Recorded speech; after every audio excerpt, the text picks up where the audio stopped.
My name is April Ziegler, and I am posting my second thread post for History 530, American Christian Heritage, Liberty University.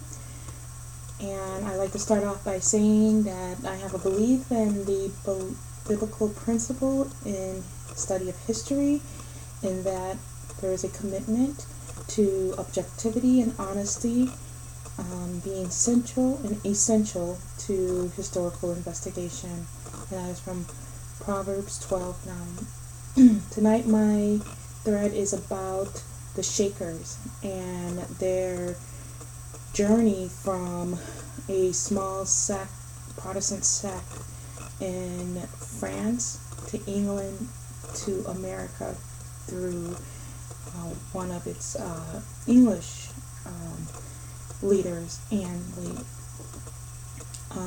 The Shakers started as a Protestant group, a small Protestant group that lived in France. They were called the French Camisards, and they were persecuted by King Louis XIV, and eventually fled there and went to Manchester, England, where they combined or had great influence on the Quakers in Manchester, England. And the Quakers were known for, or according to National Park Service, the Quakers received their name because of the way that they worshipped.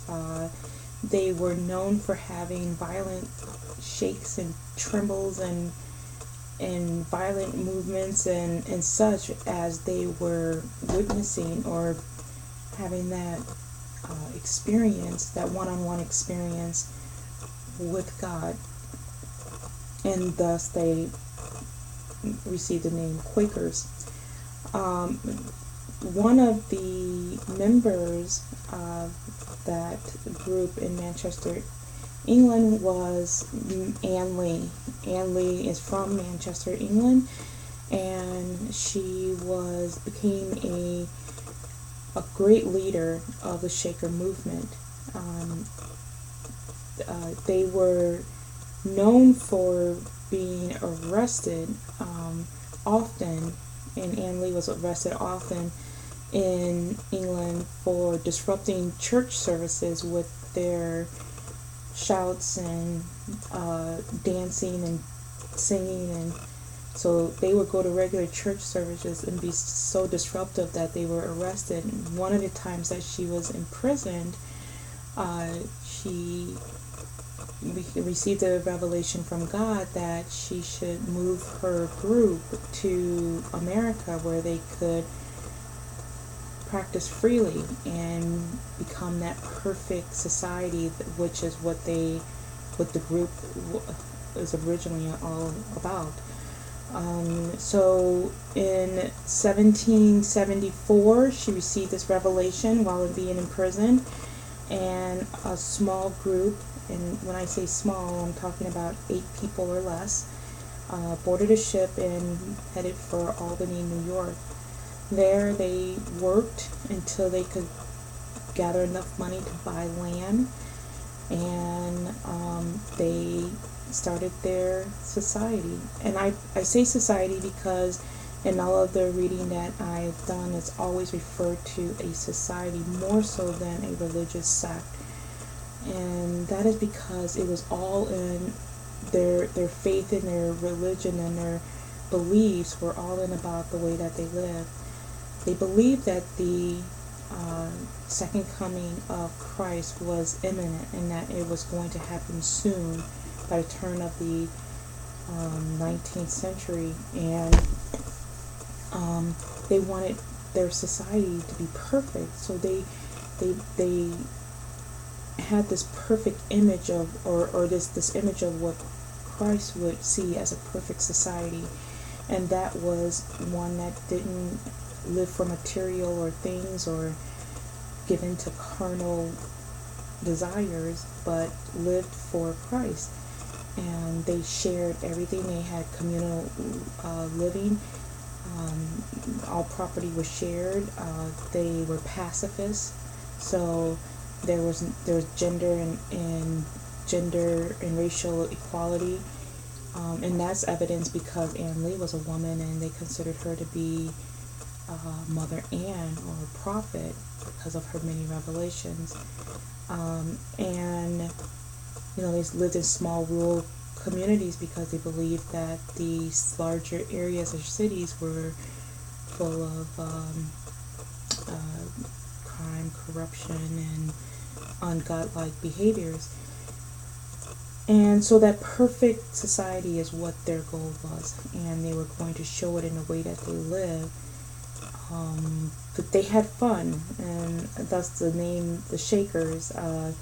Their worship services on Sunday were known for having these huge dances. I posted a picture in my post of one of the dance ceremonies, and if you notice that in the photo there are rows of pews, and there's a row for men and there's a row for women, and even in the dancing circle there's a row for men and there's another row for women. And although these people live together and work together in agricultural communities, they believed in celibacy. They did not want to have sex or intimate relationships because it wasn't perfect. It didn't play into their feelings of a perfect society. I believe that a big part of that was because Anne Lee had 4 children with her husband, and all 4 of their children died in childbirth or as infants, and that of course had some influence on that strict rule of living a celibate life. Just a very interesting, fascinating story, and their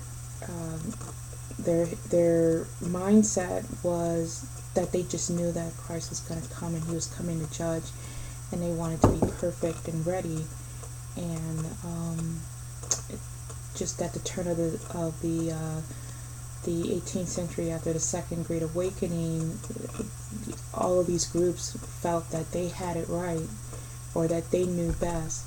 But at their peak, they only had 6,000 members in 19 communities. Most Baptists and Methodists in most towns had more people than that, so they were always a small group, but their impact was huge. It was huge on the way that people lived and how they saw a more perfect society, or being prepared for when Christ returned. Lastly, I just like to say that Tisa Winger from Yale Divinity School, professor at Yale Divinity School,